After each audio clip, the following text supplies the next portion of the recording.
All right, everyone. Welcome to Inside the Sox, episode 2, presented by Grandstand Productions. My name is Kevin.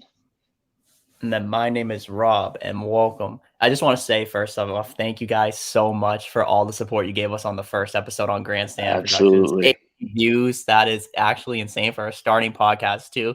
So I just want Yeah, to say thank you. Thank you for Justin for sending this up, by the way. He's amazing. If you guys haven't already subscribed to Grandstand Productions, subscribe to that channel. But also, we are brand new here yeah, inside the Sox podcast, brand new channel. We have our own platform. So if you're coming from there, make sure you come follow us if you want some more Red Sox content. absolutely. We talked about it last week, and please like, subscribe, share. This is how podcasts, get started. We're at the conception part of what we're doing here, and we want it to grow. And we want it to be successful, and it's going to be dependent on the viewers and the listeners. We're across all major platforms now, right? I mean, Apple Podcast, Spotify, YouTube, Amazon. So wherever you get your podcast, and if you love Red Sox content, we're here. We're tuning in.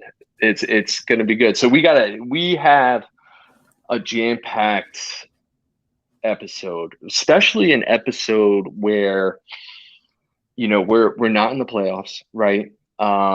We talked about it last week. It was a hard 162 to kind of sit through, and all of a sudden over the horizon we got a little bit of hope, right? A little taste of something. So we have Yancine, I want to pronounce it right, Yancine Pujols report early in the week that the Red Sox upper echelon of management is in the DR with Rafael Devers. Rob, you want to talk a little bit about it? So pretty much there is a rumor going around, or I don't know if it's not. I don't think it's a rumor anymore. I think this is legit. No, I think this is legit. But there is a source saying that they are in the Dominican Republic right now. By the way, unseen Pujols, he also is the man who originally reported Wander Franco working on negotiations before his big deal with the Tampa Bay Rays. Deal. Yep. So this guy is a reliable source, I would say. But obviously they were like people saying all this, saying, oh, they're going down there to sing happy birthday. Not singing happy birthday down there. There is a rumor going around that they are working on a contract extension with Rafael Devers. The rumor is that they offered around $200 million. I don't know how to feel about that. I think he's worth around, he wants 10 years. The rumor is Devers wants 10 years. He wants the extra years. And I think if you give him the 10 years, give him $300 million or more, he is worth that money. But the rumor is that they are working on a contract extension with him. It's been like at the beginning of the week, it's been like a roller coaster with this. It's been such a roller coaster. It's been an absolute roller coaster of a week. And when Pujols first, tweeted that out, and my thought process was, this guy's legit. This isn't some guy that's down there who's, pumping out false information or anything like that. Wander Franco, he knew about the negotiations way before he signed that massive deal. So it's been a roller coaster because obviously we had Devers' 26th birthday. We know that the Red Sox upper front office, they do go to Aruba to see Bogarts. They do go to the DR to see Devers in the offseason. They do have constant communication with these stars. So is it anything different? And I think the contract negotiations, the extension is what separated this offseason from other offseasons, right? We now have a number. We now have an idea of years.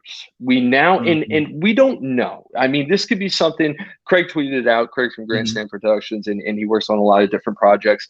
Craig tweeted out, it's somewhere, he was like, I don't think they're having birthday cake, but I also don't know if he's going to ink, an extension or a contract, anytime soon, right? Like we could go into winter not knowing what this whole visit was about. We do know a few things. Red Sox front office has to get this right. They have to. Everybody who has followed, and let's be real, before I go on my little anger rant. I'm here for it. Listen, I'm frustrated. I am so frustrated because here we are going into another offseason where last episode we talked all about Xander. We talked all about how the Xander, becoming a free agent, what's his contract going to look like, what's his availability is going to look like, where's he going to go, and now we're getting to a point where They're going to Devers first. You better not mess it up. Mm-hmm. Do not lowball him. I know they had that idea of what a Chapman extension, right?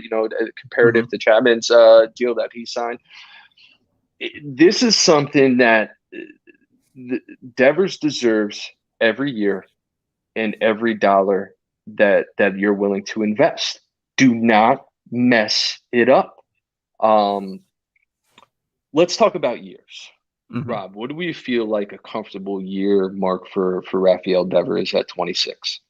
I honestly feel like this is a tough question to ask, obviously, because it depends on what the Yeah. player wants. He wants 10 years, you give him 10 years. He's 26 years old. You got to look at it at this. He's 26 years old. You give him a 10-year contract, he'll be 36. He'll be in his mid-30s. Obviously, the plan is you don't know what you want to do with Devers. Obviously, if he gets older, he obviously would probably slot in at first base or DH. You got to look at it that way as well. Obviously, with aging players, you got to look at it that way. A lot of people, when they're younger, it's okay because the front years are fine. They're young, they're talented, they're in their prime. And Rafael Devers I don't even think Rafael Devers has hit his prime yet. He's still 26 and he's 26. He's 26 years old. It's crazy to see because he got called up in the league around 21 years old, and he's been doing this since 2017, and he deserves the money. I think 10 years is a perfect amount of time for Rafael Devers. It's a good amount of time. You could do 8 years and then do a club option or a player option, but I think the thing is, they're offering 8 years. You offer him $245 million if you're doing 8 years. That's the way I look at it. Because you're giving the man $30 million or $31 million. No more, no less. I think $30 million or $31 million is good. He deserves at least $30 million a year. There's no questions asked. I think that's the benchmark, right? I think $30 million, if you're looking at the AAV, if you're looking at the yearly salary I think $30 million is a very, very I think that's a good benchmark. I don't think he would even accept anything less, right? We're talking since 2017. We've watched Rafi from a kid become a grown man in this league, and not only a grown man, but he's hitting at a rate that we want. His third base is a little shoddy on the defensive side, however, but the last second half of the season, minus his little stint on the IL, had a phenomenal defensive play at third base. Okay. Does he move in his later age to DH? Does he move to first base when we know we have other guys, in our farm system and Tristan Casas we talked about last week, solidifying that first base role? We don't know. The bottom line is you can't do ifs, buts, whens, whatever. You get it right. I'm cool with 8 years at 245. I'm cool with 10 at 3 or 310 or even 320. I'm really okay with that. If it broke tomorrow that we have Rafael Devers till he's 36 years old, meaning there's probably not a chance that he'll never wear another jersey, I think we would all go to bed pretty happy. I think everybody would. And to bounce off of what you said, I agree perfectly. $32 million even. He deserves the money. He been in this league since 2017. He's been in the league for 5-6 years. In his second year, he won a ring today also, by the way, of recording. I know. The 4-year anniversary of the 2018 World Series. Happy anniversary. So, happy anniversary to that. No better feeling than watching Manny Machado strike out. But obviously, with Rafael Devers, like I said, been there since he was a young kid. He played. Yeah. He had to grow up quick, obviously. But it's like, he has been in the league for so long. He's been one of the best hitting third basemen. Ignore the defense. One of the best hitters in baseball, let alone at that position. He has honestly been insane. Him and Jose Ramirez, top 2 third basemen in the league. You can argue that. But Rafael Devers has shown every single day, comes in, works hard. He hits 30-plus home runs a year. Hits for average, too. It's not like he's striking out. Like, he does strike out, obviously, but he's not, like, striking out all the time. He's having It's not an alarming rate. Yeah, it's not. He gets the job done, and he gets on base, extra base hits. He just drives and runs. He's that guy that you want in your lineup for 10 years. You want that guy to build around, and the Red Sox say they want to build around him. Now is the perfect time. He's entering his arbitration year, so they have to either offer him that or you just offer him an extension straight up, and then everybody's happy. Now, So I want to talk about Rafi from a grown-up standpoint, right? We've seen him grow up in Boston. We've seen his offense. Let's forget the fact that Aaron Judge had the season that he had this year. Let's forget that there's a guy out in LA and Shohei Ohtani who is just an absolute incredible to be able to throw as hard as he does on the mound and Mhm. then get up at the plate and do what he does is absolutely insane. I don't know if there's a number three in the MVP voting that isn't Rafael Devers, right? Like if Mhm. we're looking at and you can make the arguments for Trout. You listen, everybody's going to have their picks Mhm. and what have you. But when we were going into the All Star break, and this was way before we got on pace with Judge and what he was able to do this year. Rafael Devers was in that conversation. This is a man who has the potential to be an MVP in this league on multiple occasions, not just when we were talking about it this year, not just because Aaron Judge ran away with it. There's the Otani effect, which is absolutely great, but this Mhm. is Rafael Devers is an MVP player. Bottom line, no ifs, ands, or buts. Heim has to get this right. The front office has to get this right. Sam Kennedy, Larry Lucchino, all these guys, John Henry, it goes all the way to the top. This is your staple. Get it right, because Red Sox fans were impatient, were frustrated that it hasn't been done already, and we need to see what happens. When do you think we'll see a Devers extension come to fruition? I When do honestly you think, feel Rob?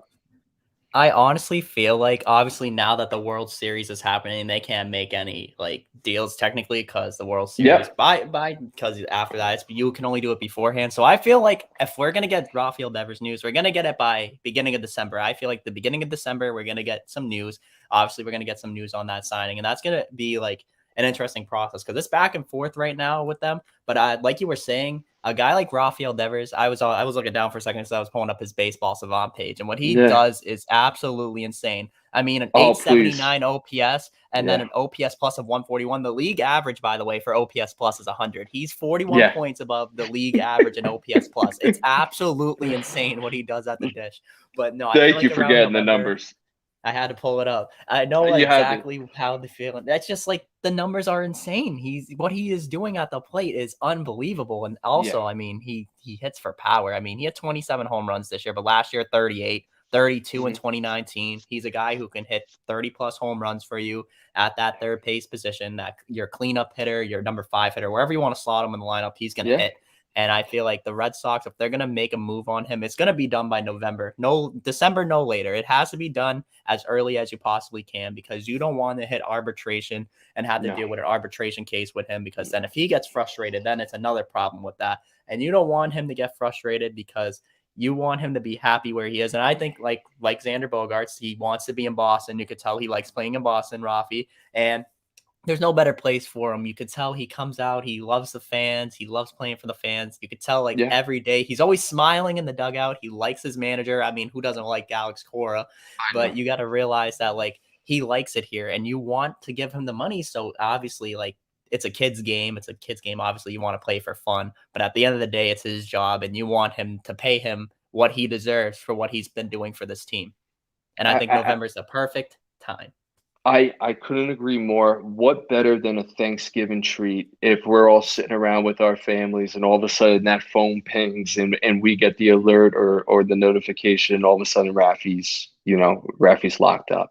I don't think you want arbitration to happen. I think that could be one of the kudos to both Xander and Rafi for just absolute gentlemen.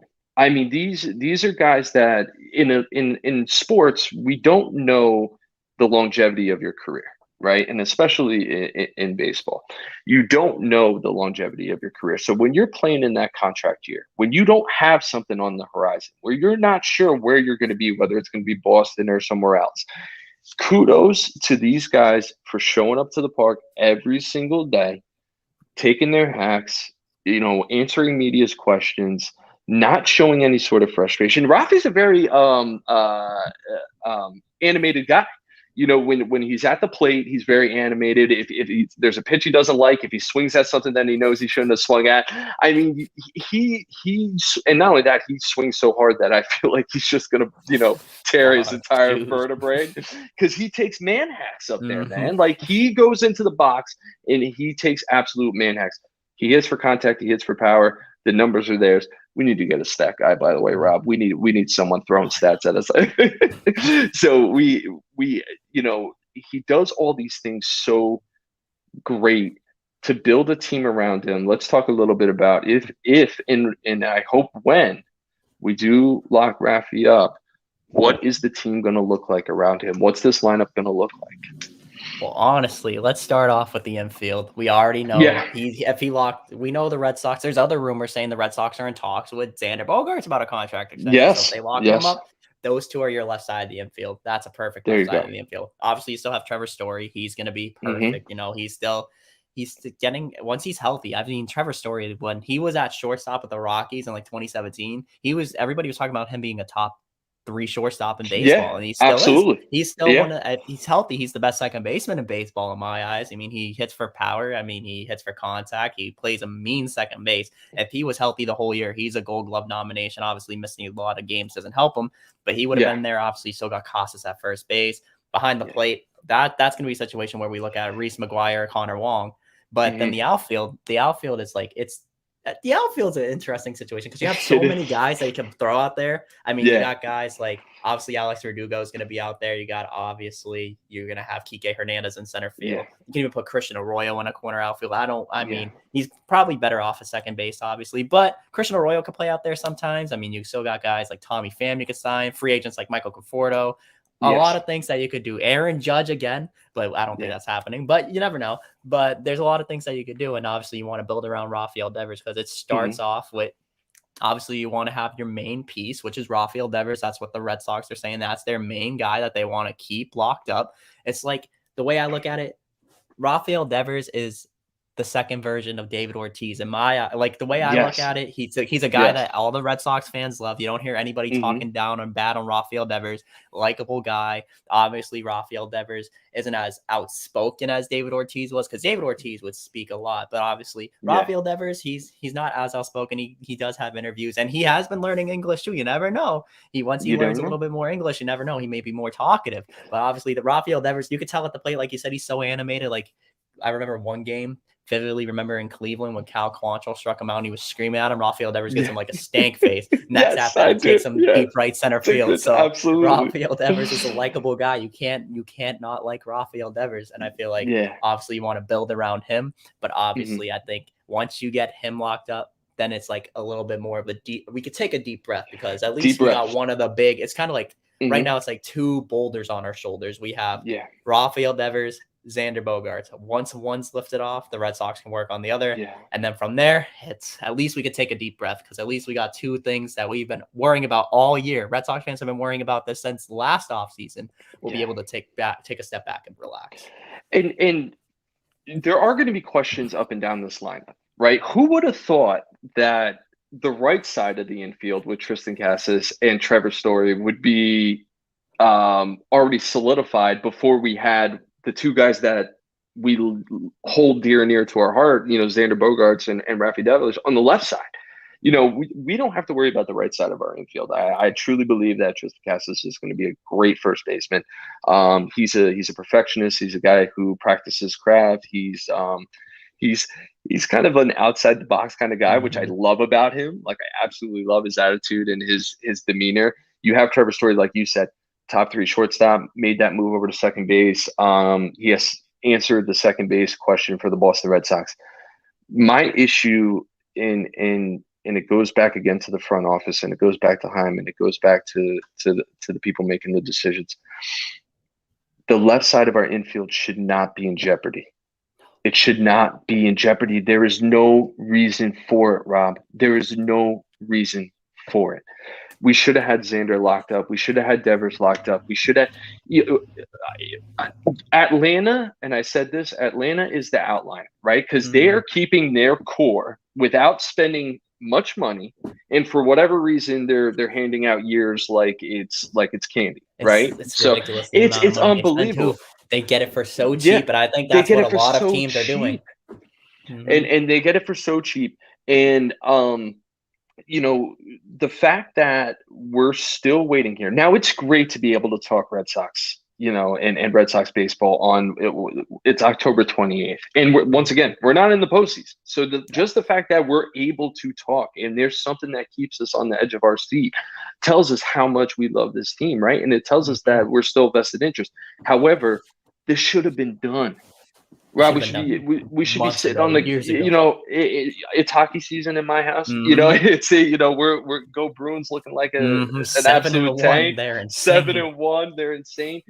So we shouldn't have to be sitting here and having this conversation. Now, last week we talked about the impact of retaining Xander Bogaerts and what it would do for Rafael Devers. And then what did the Red Sox do, as they love to do with us?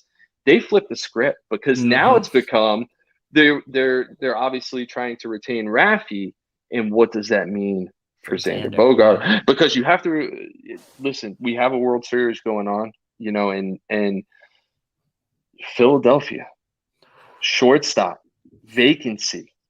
Xander linked. What were the two teams all season, right? St. Louis and Philadelphia. And Philly, yep.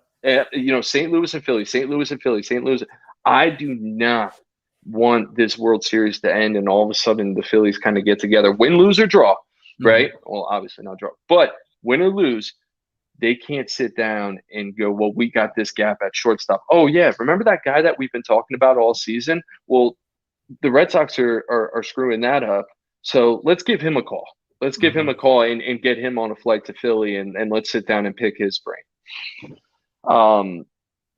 So the lineup outside of that, we have questions in the outfield. We know we're going to have PK. We know we're going to have Alex Verdugo.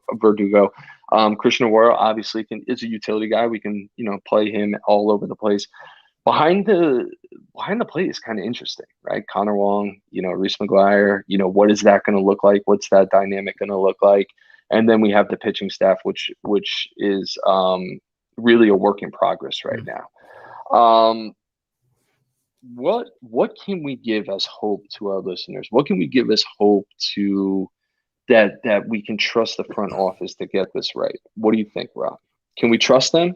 I think we can. I know when it comes to the front office, I still feel like there's hope. You just gotta take the step back and just breathe a little bit. Sometimes it's just like it's a work in progress. Obviously, I know a lot of people are stressing out, saying, why can't they get this done? Obviously, deals don't happen overnight. You got to realize it's a lot of both sides. You want to make both baseball. I heard about a lot of players say this when they get traded or like sign away, like Mookie Betts have said it. Christian Vasquez has said it. It's baseball is a business. So obviously you want your employer to be happy, but you want yourself to be happy too. So obviously it's going to take some time to like make a contract happen. But I feel like you can be confident in this franchise and these owners. I mean, they've been here for 20 plus years. John Henry. He's the main owner. He's a billionaire. I don't think he would be afraid to spend money. I think the one thing you got to think is this team is they're going to bounce back. This team knows that they don't want to be known as the last place team. They are not ever. If you see all these other teams improving, they don't want to be the one team that's not doing anything to help their team. They want to build, because you can look back at 2021 as, for instance, like we didn't think we were going to get there. Nobody, even entering the season, nobody thought that the Red Sox were going to be 2 wins away from a World Series. And that just goes to show you baseball is a magical sport. Good things can happen. But if you have a group of guys, you retain the same guys, because you can't mess up the chemistry. You want to keep that chemistry. So keeping Xander, keeping Rafi, you're keeping that chemistry up. People who are they're liked in the clubhouse. Everybody loves them. You never hear anybody say anything bad about either one of them.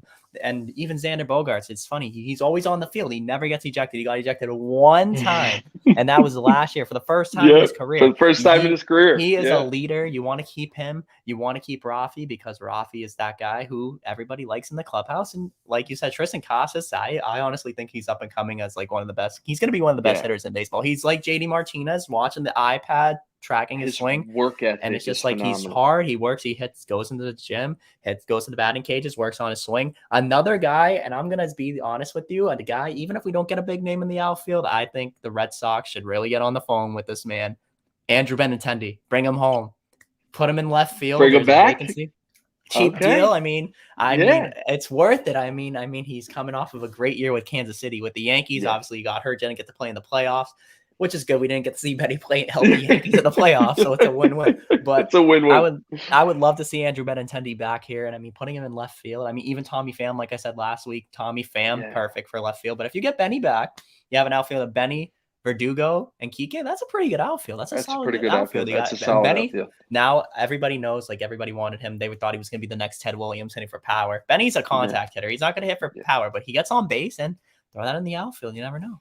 But I think that you got to be confident with this front office because they know what the team wants. They know what the fans want. It's just going to take some time.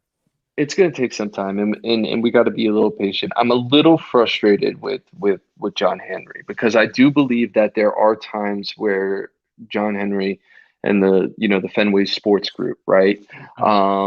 They're so invested in Liverpool. They're so invested in the Pittsburgh Penguins, where they're a little tone deaf to the team that really got them there, and that's the Boston Red Sox, right? So don't forget about us, right? Like John, if you hear this, please don't forget about us because this is the venture. We want to be in a position where we're competing every single year. Now, have we had great success where we've had down years and the following years we're in the thick of things? Absolutely. But we can't bank on that every other year, right? We can't. Yes, history has told us that when the Red Sox have a down year, the following year they bounce back very well. And that's awesome, and that bodes well. And I feel like that's why Sox fans are more excited for their future and their team than Yankee fans are for theirs. The Yankee fans, they go to the playoffs every year. And right? Also, they've re-signed Cashman and Boone, so they're not too happy. So there you go. Now. Not too happy. I mean, listen, nothing changes if nothing changes, right? And there is a mess and a whirlwind in New York right now. And I always say I'm not too far from New York City, and I can tell you people are very frustrated. But back to the Sox, and I want to believe that Chaim Bloom knows what he's doing. I want to believe that when Chaim Bloom brought Kike into the office and gave them 1 year, $10 million contract, and he told him it's going to be a different team, right? It is we are going to put a different team out on the field next year. What is it going to look like? We're going to have to be patient. We're going to have to sit through another offseason. I just don't want to be disappointed. I want to be able to take that deep breath. I don't want the holidays to come and go and we're sitting here going, well, Xander's gone. Now we'll still have team control Raffy, right? But Xander's gone, his best buddy. What do we have? Correa playing at short? Do we have Trey Turner playing at short? Trey Turner has made it very, very clear that he wants to be on the East Coast. Is the money going to be here on the East Coast for him? I don't know. Exactly. My hands are off that because I think that his money and his value, unfortunately, is going to be teams on the West Coast. It's going to be the Dodgers and the Giants. And I truly believe, I was reading a report that the San Francisco Giants are willing to part with over $750 million for Trey Turner and Aaron Judge. Think about that. $750 million for two guys. They're not going to lose. If these guys don't show up in San Francisco, it's not going to be because of money. You have the Mets that are willing to spend money. You have obviously the Yankees that are in shambles right now, and they're going to go out and spend money. You have, the Cubs, they're always a wild card to pick somebody up. You have the Phillies. You have all these teams. We need to lock up our two guys. Bottom line. We do indeed. And I feel like you said, it's going to be one of those interesting situations where we don't know what's going to happen in the offseason. And that's where you just got to you got to trust your front office. Cause like you said, okay, guys, I was at the game where the Red Sox lost 28-5 to the Toronto Blue Jays. I was just thinking Baltimore because I was thinking you said Trey Turner East Coast. I think he could go there. But we lost to the Blue Jays 28-5. And I want to be happy spending my money going to a Red Sox game. I don't want to have to spend my money and have to deal with that, obviously. It's nice because, the drinks don't end until the seventh inning. But, that's the bright thing about that game. But no, I don't want to have to deal with that every single time. I just want to go to Fenway and be happy and watch a good, productive ball club. And that's why I think that the front office needs to buckle down and need to spend the money. Obviously, we're the Red Sox, but we don't want to go over that luxury tax. But if you have to make the fans happy and keep your two favorite players, you got to do that. You got to do it. And just to bring up the luxury tax real quick, because this is something that really upsets me. The luxury tax, it was created to even the playing field, right? Across the teams, big market teams, small market teams, and we don't know where the luxury tax money goes. We know it goes to the smaller market teams, but it's not regulated. These smaller market teams are not investing it back into their clubhouse. They're not investing it back into their fans or their facilities or whatever the case is. So the owners are getting richer, at the sake of big markets spending money, right? Mm-hmm. The other part is that the luxury tax is pennies on the dollar. It is pennies on the dollars. We've seen the Dodgers go over the luxury tax, not by thousands, by millions. Millions and millions of dollars the Dodgers go over every single year. Yankees, same thing. They, invested what, since Cashman's been there, over almost $5 billion in player contracts. Spend the money. Yes, we are happy, right? Because there is a silver lining. And the silver lining is we have a farm system. Okay, we do have a farm system that we can be excited about. We do have players that are coming up that we can be excited about. However, when's the last time as the Red Sox, as a community, as a fan base, as a whole, really cared about the farm system? Right? Not a lot. There's not many years that I can go back and say, well, we didn't spend money, but we have a great farm system. No, that's that Tampa Bay of the North mentality where you've built the farm system. Awesome. That's something that we've never really had, and that's great, and that's cool. However, we're here to win. And unfortunately, in this league, you got to spend money to win. You got to spend money to win.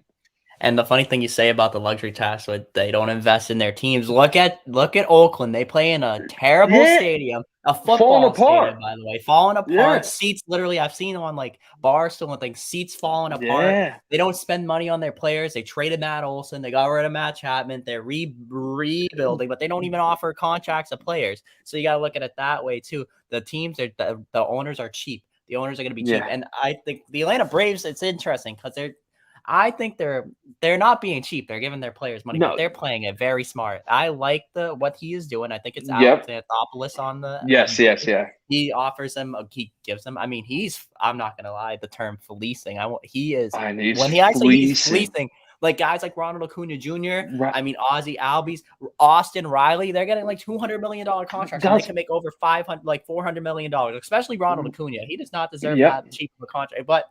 They the Braves go in and they win almost every other year. They get in the playoffs. They do what they got to do. But I mean, he's a smart man. As much as I say he's not spending the money, he knows what he's doing. And I mean, that's another way of looking at it too. When you're a owner, you could play around with money, offer cheap contracts, and try to build around players that way too. But obviously, people when they come to Boston, when they go to New York, they don't want to get a cheap contract. They know they have the money. But they have the money. Just showing that there's owners out there who are willing to spend their money, but either keep their money like the A's or spread their money like the Braves.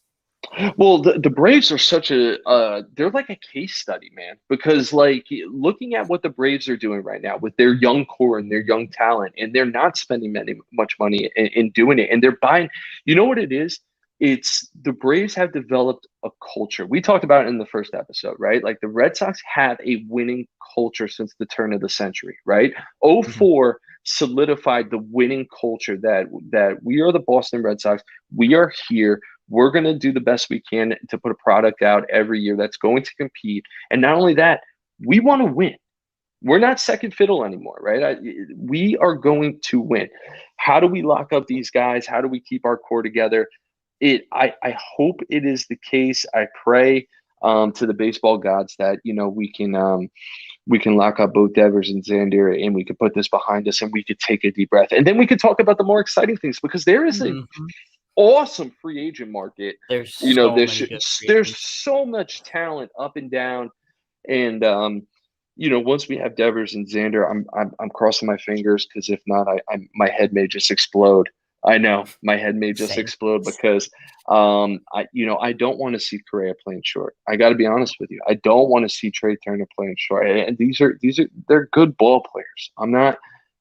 But you're building a culture, and that culture is you already have the guys here. You don't have to go find them. They're right here. They're under your noses. Get it right. Get it right.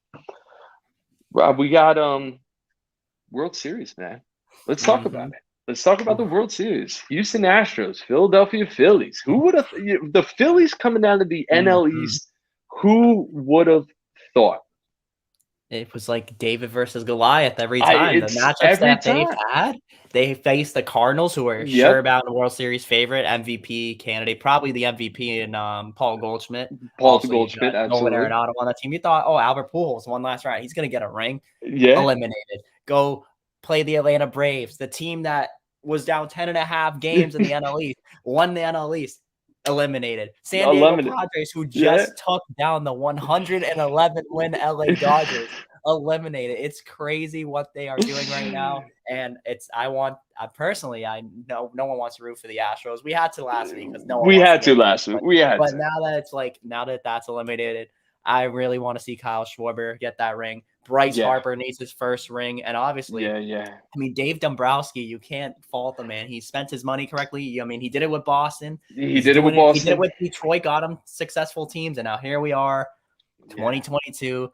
First year as the Phillies GM, comes in, signs Kyle Schwarber, signs Nicholas Castellanos. Yeah. Here we are, World Series. Who would have thought? Who would have thought it would be Phillies in the World Series? Dombrowski is just no one would have thought. If you would have told me, even just a mere 2 months ago, if you would have sat me down in the beginning of August and said, "Hey, who's going to represent the National League in the World Series?" The Phillies weren't even in my mind. We were joking about it, even at my job. I think there was a point where the Phillies to reach the NLCS was plus 2,000. And we're all like, let's throw a couple bucks on it, right? Like, what could happen, right? And then all of a sudden, of course, we didn't do it because that's the way gambling works. We didn't do it, and then all of a sudden, the Phillies are here, and not only that, but they're playing awesome baseball. They're exciting to watch. They're fun to watch.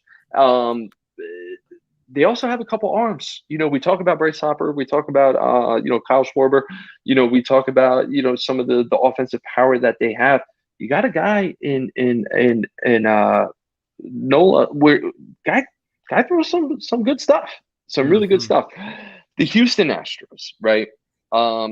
They did what we wanted them to do, sweeping the Yankees. The Yankees struck out 50 times in 4 games, over 50 times in 4 games. That is not a mistype. That I actually pulled up the 50 times in 4 games. Garrett Cole, 5 earned runs. Nestor, I believe, another 4. They did exactly what they needed to do, and that was get the Yankees out of the postseason. Now we can go away from Houston because we have to remember Houston are the bad guys. They're the bad guys, and even though the Sox have had pretty good success against Houston, in the recent history, we still don't want them to win. We don't want to see them celebrating, especially after 2017, especially after the black guy that it left on baseball. I know people have moved past it. I've moved past it. There's some days where I look at it and as ugly as it was, I can't bring myself. I said I can't bring myself to root for. I wanted them to beat the Yankees, right? Because there's no way I want the Yankees going any farther. They did that. Now go away. Go away. Let the Phillies have their turn because there's no way they should have won. I mean, the Mets were a better team. The Braves are obviously a better team. By the way, the Mets didn't collapse. I want to just throw that out there. The Braves played 726 baseball from I believe the All-Star break. So the Mets didn't really collapse. I know they didn't play well in the playoffs. And here we go. So let's do the first time ever, inside the Sox. Let's do some picks. Let's do some World Series picks. Rob, who do you got? World Series. Let's do team and how many games, and then give me an MVP. All right. So there's a lot of things. Also, I don't want Houston to win, but let me just tell you guys right now, if Dusty Baker gets his ring or Christian Vasquez, I'll be happy for both of them. So I completely forgot. Okay? Dusty Baker's awesome. He's awesome. Dusty Baker's awesome. Sorry. He needs that cherry on top for that. But he does. It's hard for me right now, but I think I'm gonna pick the Philadelphia Phillies in 6 games with the World Series MVP. being Rhys Hoskins. I want Bryce Harper to get it, but I think Rhys Hoskins, he's been swinging a hot bat too. He could have arguably been the NLCS MVP, but I think he's going to keep swinging a hot bat. So I think he's going to be the pick. I think he continues to swing a hot stick in the World Series, and I think it's going to be a good series, but I think Philly wins that at home in 6. Or actually, yeah. What I think they win, or on the road, actually. They play on the road in Game 6. So I think they win it in Houston. It'll be even sweeter to see Houston lose at home again. So I think Phillies win it on the road at 6. Rhys Hoskins, World Series MVP. Rhys Hoskins, World Series MVP. All right, so I thought about this before the episode, and I knew we were going to do our first time ever picks. And I think Houston has too much firepower, and I hate to admit it, and I hate to say it. We have, aside from what was it, the 2013 Red Sox, we haven't had a World Series champion win on their home turf, since 2013. I think this year changes. I'm going to go Houston 6. You said Philly 6. I'm going Houston 6. I'm going Alex Bregman, World Series MVP. Alex Bregman, I mean, it's a safe. I'm not really going on a limb. No, I'm not going on. Let me be honest with you, to our listener as well. If I'm wrong, I'll be very happy. I'm only going off the knowledge that I have. The knowledge tells me that Houston has the better pitching matchups. They have the better lineup. But these NL teams are very, very pesky. So put it this way: I got Houston in 6. Alex Bregman, your World Series MVP, and I hope, Rob, I am wrong. Fun fact, by the way, the NL has won 4 consecutive World Series. The last team to win in the American League that won a World Series are the Boston Red Sox. There we go. What are the odds? Had to throw that in there. But I do like the pick. Former, also, by the way, I don't know if anybody else knew this, but Alex Bregman, he was drafted by the Red Sox in 2012. Yes. He went to college. So I would be happy. I like Alex Bregman, obviously. I think, like you said, it kind of everything's now kind of like boiled over. Obviously, I don't have hate in my heart. The only thing I'm mad about is that they robbed us of a possible 2017 Red Sox Yankee ALCS. Yes. But it's okay. They eliminated the Yankees that year. It's okay. They did what they did. But I'm kind of over it. But it does suck what happened. But I think you got to look at it now. There's no more trash cans. They're proving every single year. I mean, they went to 4 World Series in the past 5 seasons. They just are that good. They get to the World Series, obviously. The Nationals, who would have thought that year? I mean, who would have? That's tough. And then last year, the Braves just had momentum too. So it's I think this year, I wouldn't be surprised if it is their year. I mean, but I don't know. Baseball works in mysterious ways. Momentum is very a big tricky. Thing, so momentum is big. Momentum is big. Like I said, am I confident with my pick? I don't know, but I'd be okay if I was dead wrong. Also, don't be surprised about Taco Bell's stolen base. Gene Segura is going to steal a bag. He's going to steal the first bag and get us a taco. Free Doritos taco. So we'll conclude the episode. Once again, thank you for everybody. Please like, subscribe. We're going to obviously post the episode right away. It'll be attached to our Twitter handles. Please retweet, get the word out. I hope you're enjoying what we're doing here. Rob, always a pleasure, my brother. You too, Kevin. It's always fun talking baseball with you. It is, man. It's only the beginning. We're only in episode 2. I know. Who knows? Our next episode, you'll be seeing me looking a little different. I'll be having a tan. But when I come back, you never know. Maybe we'll be talking a contract extension with Devin. We could be talking anything. We're going to see. Even if we have to do an emergency video pod, whatever we have to do, we're going to make sure that we're here for everyone. If it goes down with Xander, if it goes down with Devers, we'll be here for everyone. Rob, as always, it's a pleasure, brother. Thank you. And thank you to everybody. Thank you, everybody, for listening. And catch us next episode because there's going to be plenty of more baseball to talk, plenty more Red Sox to talk. But thank you guys for tuning in. Also, make sure you subscribe to the Inside the Sox channel, Grandstand Productions. Follow us on Twitter, YouTube. We never know. We might be on Instagram soon. But follow our Twitter. Follow us on Twitter, wherever you go, Grandstand Productions, Inside the Sox podcast, both of us. Subscribe to both channels just so you can get filled in with anything baseball and Red Sox related. Absolutely. Thanks, Rob. Thank you.